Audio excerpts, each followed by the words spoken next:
Oke, kembali lagi di channel saya. Makasih buat kalian yang sudah mengklik video ini. Kali ini terkait Pak Jokowi dan PDIP ya. Kita tahu Pak Jokowi selalu difitnah dan selalu dibawa-bawa setiap ada masalah yang menimpa PDIP. Dan kali ini ada statement Pak Jokowi yang menampar betul-betul PDIP ya. Wah, saya sudah sabar, tapi sabar saya ada batasnya. Kita lihat kali ini Oppo membahasnya. Sebelum kita ke video, bantu subscribe buat channel saya yang belum subscribe. Tidak tunggu lama, kita ke video langsung. Let's go. Jadi kau perhatikan PDIP ya, makin kesini semenjak Hasto ditetapkan jadi tersangka dan ditahan KPK ya, itu arahnya makin gak karu-karuan. Ngomong suka ngelantur, suka kali bikin statement ngawur. Masih ingat nggak kalian Adia Nabi itu belum mengatakan apa? Semua presiden mulai dari SBY, Jokowi, Prabowo, kalau bukan karena jasa Megawati, mereka nggak akan pernah jadi presiden. Apa nggak ngelantur itu ngomongannya? Pokoknya makin gak ada yang membimbing, ya makin ngawur gitu loh. Kayak mana lah pendampingnya atau pembimbingnya lagi dalam penjara, kan begitu. Jadi mereka makin lama makin liar. Jadi kalau diibaratkan, ya mereka ini seperti anak-anak ayam yang kehilangan induk. Yang jadi pertanyaannya, sebetulnya orang ini banteng atau anak ayam sih? Kalau memang banteng, kenapa mau punya induk seekor ayam? Loh, kan itu tadi, ya kan? Si Hasto itu diibaratkan seperti induk ayam yang membimbing anak-anaknya kalau mau cari makan ke sana, kalau mau nyari cacing ke sana, kalau mau nelan karet di sebelah sana. Iya kan begitu. Yang jadi pertanyaannya begini, induk ayam biasanya betina, nah si Hasto jantan. Kok bisa disamakan? Tapi jujur aja lo aku bilang ya, kalau dalam bahasa Inggris ya, kiasan untuk pengecut itu adalah chicken, ayam ya. Jadi bisa dikatakan sebetulnya Hasto ini memang mentalnya mental ayam. Casingnya banteng, mentalnya ayam. Pengecut. Kenapa aku katakan seperti itu? Yang pertama, tidak mengakui kesalahan. Yang kedua, tidak menerima kekalahan. Pengecut kan seperti itu. Ya, mereka itu takut menghadapi realita. Ya, kalau memang realitanya kalian berantakan, hancur, porak-poranda, hadapi. Kan begitu, realitanya kalian itu sudah tidak lagi menjadi penguasa, hadapi, terima. Ya, mental-mental pengecut lah yang selalu ingin menang, ya, padahal situasinya di dalam kekalahan. Masih hidup di dalam bayang-bayang masa lalu. Nggak berani ya, nggak berani untuk menghadapi tantangan ke depan gitu loh. Itu kan pengecut namanya, mental ayam, chicken. Itu dia ya. Jadi kalau bisa dikatakan ya, coba perhatikan aja ya, kayak mana nggak ngelantur, ngawur dan apa segala macam, nggak karu-karuan. Lihat di situ terus. Kemarin waktu rapat konsolidasi PDIP, dia katakan apa?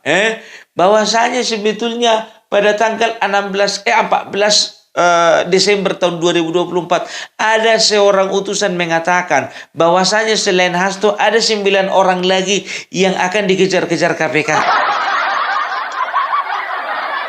Dan permintaan dari orang yang berwenang tersebut supaya Hasto mundur dari jabatan sekjen.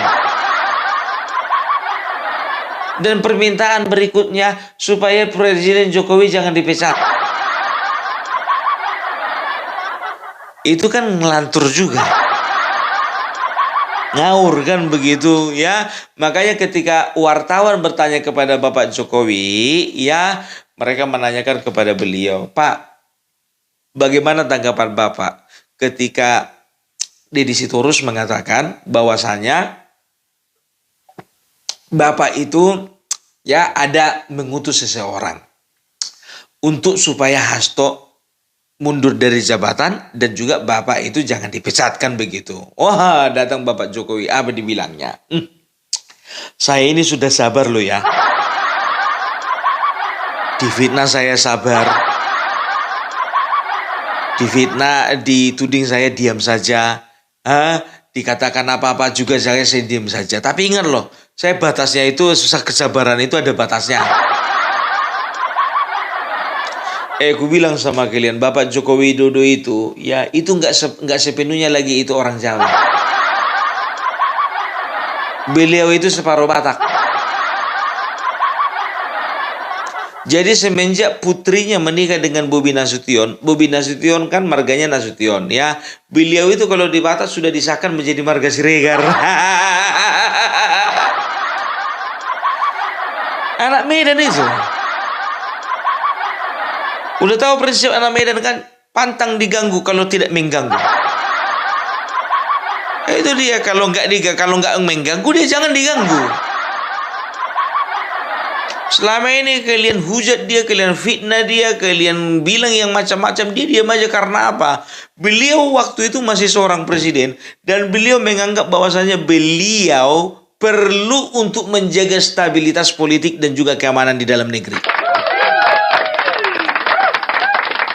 Itu dia. Coba kalau misalnya beliau mengatakan katanya kan, kepada pendukung-pendukung saya sudah difitnah, saya sudah dituding yang berbuat tidak-tidak, saya sudah dihujat.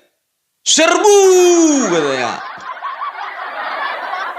Kami serbu. Justru. Makanya gue bilang jangan main-main. Kemarin itu beliau itu jadi seorang presiden, ya udah kalem-kalem baik. Sekarang jangan coba-coba. Apalagi beliau itu sekarang lagi persiapan bikin partai baru. Siap-siap aja lah kalian. Jadi begini ya, aku bilang sama kalian, kalau kalian perhatikan ya, kalau kalian perhatikan peta zaman ya, coba ya, kalau waktu kemarin tahun 2004 2009 Demokrat menang. 2009 sampai 2014 Demokrat menang 2 periode, kan begitu. Begitu juga 2014 2019 PDIP menang. 2019 2024 PDIP menang. Kan begitu, 2 periode. Nah, sekarang 2024 2029 itu Gerindra menang. Ya kan begitu. Kurasa culture ini juga nggak akan berubah. 2029 2034 itu Gerindra menang. Maksudnya jadi presiden eksekutif. Ya, ini sepertinya sudah terpola kayaknya. Ya, di Indonesia itu sudah ditakdirkan bahwasanya seorang pemimpin ya dan juga partainya itu hanya diizinkan hanya 10 tahun. Kan begitu ya. Makanya ya ada yang menyampaikan kemarin itu, ya kalau tidak salah Agung Gumelar ya mengatakan kepada salah seorang anggota DPR RI dari PDIP. Ya mengatakan begini, makanya kalau berkuasa itu jangan lama-lama. Ya udah paling lama 10 tahun, jangan minta lagi dong. Jadi makanya aku bilang sama kalian ya, untuk PDIP ya no comment lah kalau untuk 2024, 2029, 2034. Karena apa? Karena yang 2 periode ini jatahnya Gerindra. Yang penting ya pola lama atau kesalahan lama itu jangan dilakukan oleh Partai Gerindra. Contohnya ya, Partai Demokrat kalah, jatuh oleh karena apa? Oleh karena kadernya bermain dan juga melakukan hal-hal korup yang berkaitan dengan penyelewengan, baik itu penyelewengan kebijakan dan juga penyelewengan keuangan negara. Kan begitu. Begitu juga PDIP. Nah, ya periode pertama masih baik-baik aja. Merdeka. Kan begitu ya. Nah, setelah periode kedua nggak merdeka lagi. Apa? Satyan Eva Jayati. Bahwasanya kebenaran akan menang. Nggak taunya yang di Jawa Tengah ditangkap, Semarang ditangkap. Ya, banyak kali orang ini ya, Menteri Sosial pun ditangkap. Satyam Eva Jayate. Yang ngomong itu ditangkap.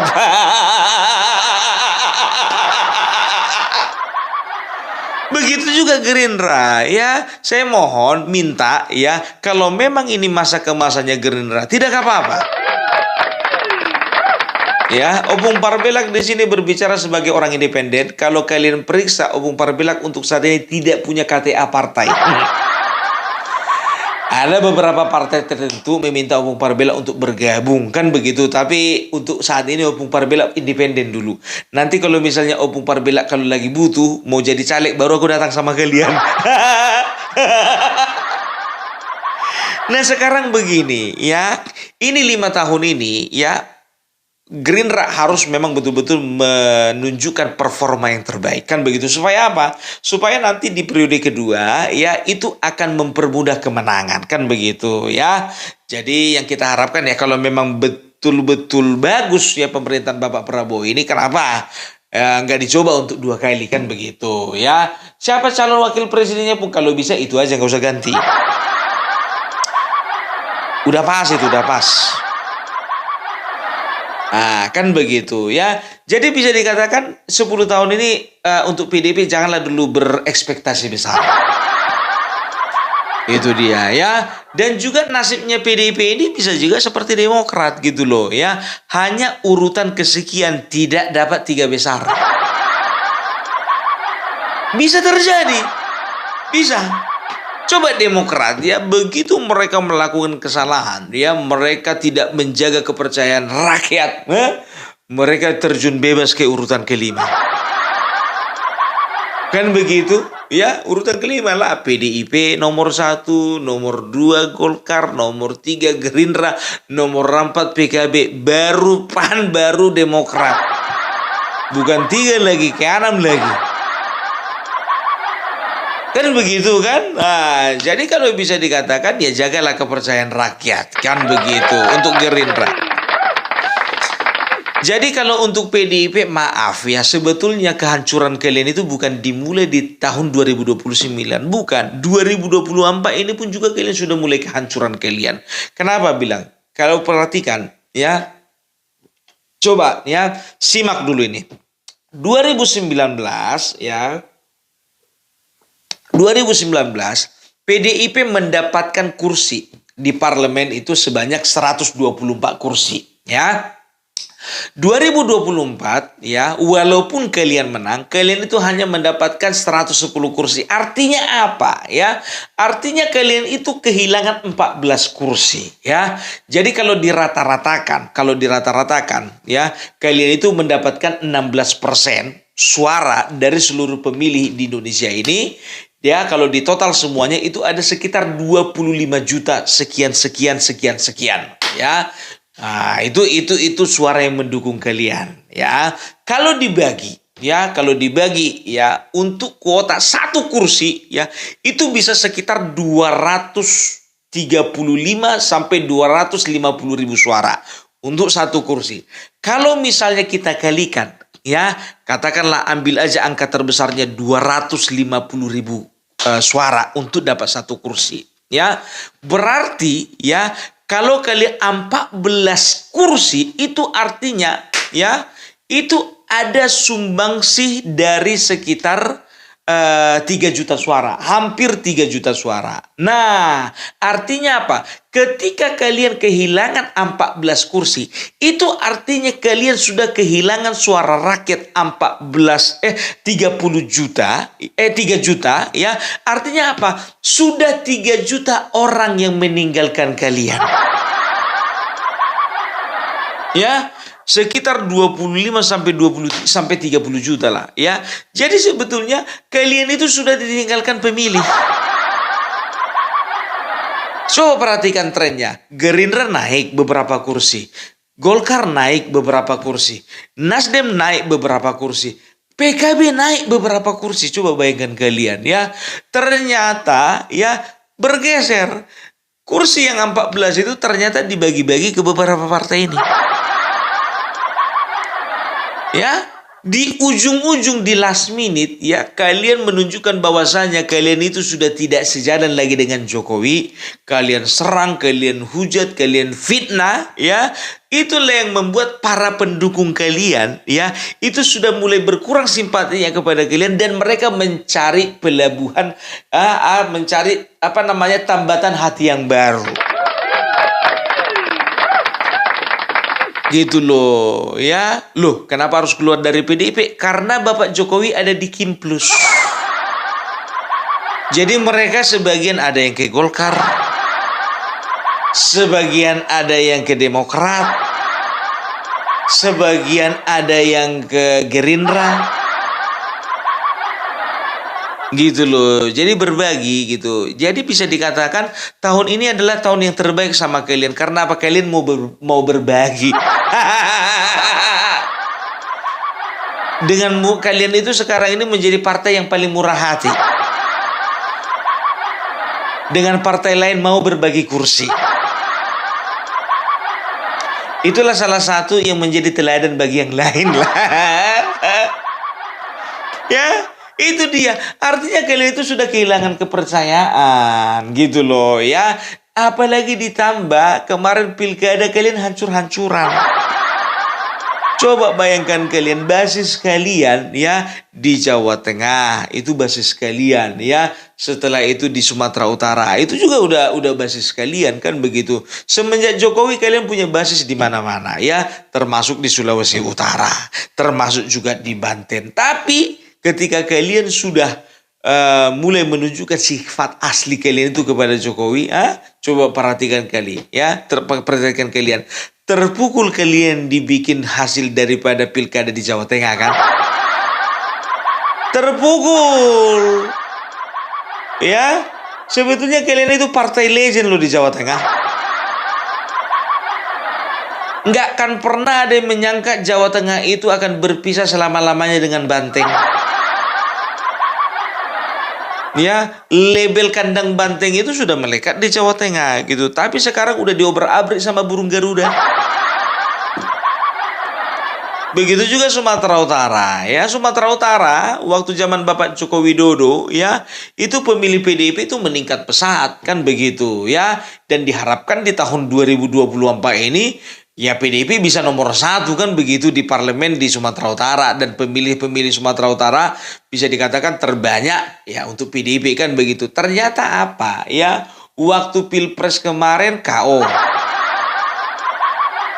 pilkada kemarin juga apa lagi, begitu juga di Banten ya, begitu juga di Sulawesi Utara. Nah disitulah kalian bikin rame-rame, bikin konferensi pers ya, bikin pertemuan bahwasanya ada temuan-temuan dan juga ada penyelewengan yang masif, terstruktur dan juga sistematis. Kalian bikinlah namanya di situ kan, di Jawa Tengah, Sumatera Utara, Sulawesi Utara, di Banten.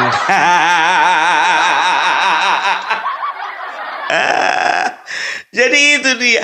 Jadi mereka ini sekarang ini dipenuhi dengan kepanikan, dengan ketakutan. Ya, mengerti kita sama perasaan mereka ya. Makanya mereka asal ada apa-apa galut, asal ada apa-apa galut ya.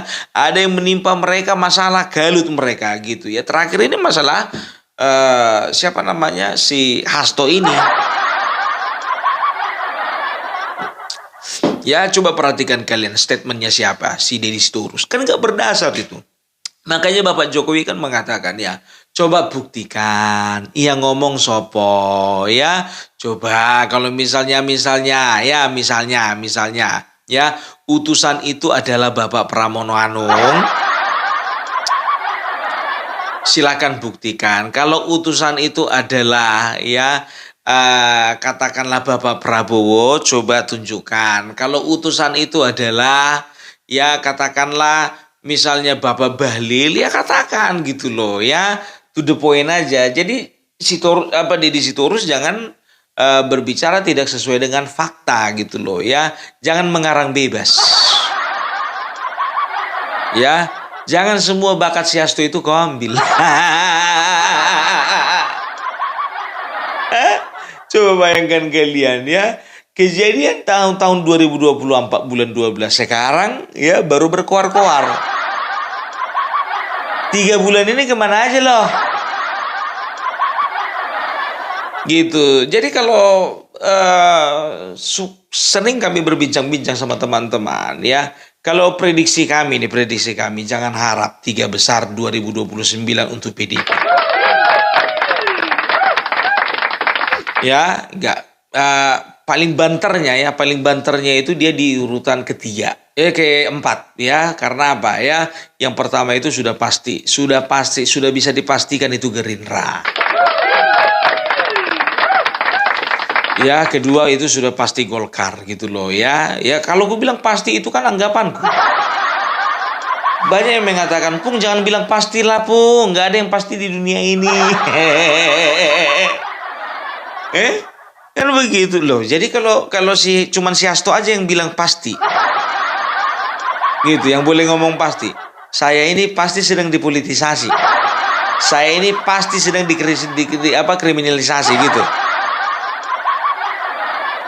Ya itu dia ya nggak apa-apa kalau Golkar nomor 1 nggak apa-apa ya di parlemen, tapi kalau untuk presiden Gerindra aja lah. Ya kan begitu. Sekarang begini loh, biar tahu kalian perolehan suara secara nasional ya untuk PDIP itu 16,6 kalau nggak salah itu 16,80% ya. Gerindra Golkar itu 15,3%. Jadi bisa dikatakan cuma 1,5% ya. Ya 1,5% ya perbedaannya. Jadi begitu gampang itu merosot itu nanti kalau untuk PDIP kan begitu. Nah Gerindra sendiri ya, Gerindra itu secara nasional itu 13,20% ya. Ada terpaut sekitar ya kurang lebih ada 2% lah ya dengan Golkar. Bisa nggak dibalap nanti? Bisa. Karena apa? Sekarang begini, kalau bicara tentang suara nasional itu biasanya suara caleg yang dikonversikan menjadi suara nasional kan begitu. Di tahun 2029 ini tidak menutup kemungkinan bahwa caleg-caleg yang berkualitas, caleg-caleg potensial itu akan masuk ke Partai Gerindra daripada ya mereka akan lebih memilih masuk ke Partai Gerindra. Karena apa? Kemungkinan menangnya besar kan begitu. Setelah itu mereka itu bisa dikatakan ya dalam tanda kutip menjual nama Bapak Prabowo kan begitu. Apalagi kalau misalnya 5 tahun ini Bapak Prabowo bisa menjaga konsistensinya kan begitu ya. Kalau bicara PDIP, kurasa untuk kedepannya ini ya banyak caleg-caleg potensial itu nggak mau masuk lagi ke PDIP kecuali kader. Ya sekarang kan kita terang-terangan aja lah. Nggak semua calon kepala daerah, nggak semua calon legislatif itu kader. Kadang-kadang kader itu bergeser ya kan, nomor urut 1, 2 itu yang punya uang. Kader kebagian nomor 3, 4, 5, 6, 7, 8, 9, 10. Tapi otomatis yang masuk ke partai ya kalau udah punya KTK namanya kader. Gitu. Orang ini kan suka kali pengkaderan kilat. Lihat aja itu siapa namanya, Edi Ramayadi, tiba-tiba udah jadi kader.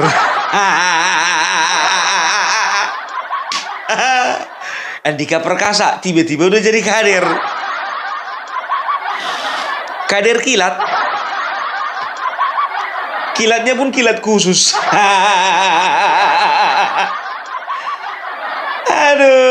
Aduh ya, jadi bisa dikatakan ya maaf ya untuk teman-teman di PDIP ya, jangan harap kalian bisa tiga besar di 2029. Semua orang punya hak untuk memprediksi kan, dan juga semua orang punya hak untuk berasumsi. Dan inilah asumsi Opung Parbelak sesuai dengan fakta di lapangan. Karena apa? Ya, aku perhatikan kalian itu harus kerja keras nanti di Kongres ya. Kalau misalnya Kongres kalian itu kalian memilih orang-orang yang tepat ya, katakanlah untuk Sekjen, DPP ya, bisa dikatakan ya kalau bisa berganti lah, jangan yang kemarin ya, walaupun ketua umumnya nggak bisa ganti. ada kemungkinan ya PDIP akan bangun dari terjatuhnya mereka, kan begitu. Tapi kalau untuk bangun tegak berdiri kayaknya agak kurang mungkin, kan begitu. Tapi kalau masih merangkak masih bisa lah. Karena apa? Karena kalian sudah rusak kepercayaan rakyat gitu loh. Karena kalian sudah rusak ya kepercayaan masyarakat. Ya, kepercayaan publik udah kalian rusak. Gak boleh kayak gitu kau Pung. Kau ngomong mengada-ada. Sekarang begini ya. Bagi kalian pendukung PDIP mengatakan Opung Parbelak ini terlalu banyak omong.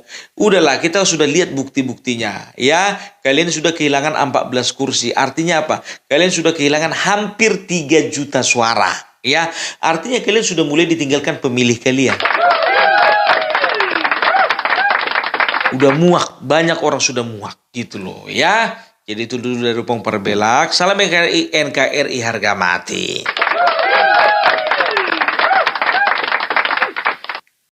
Oke, itu dia videonya, gimana menurut kalian, dan sampai bertemu di video saya selanjutnya. Bye.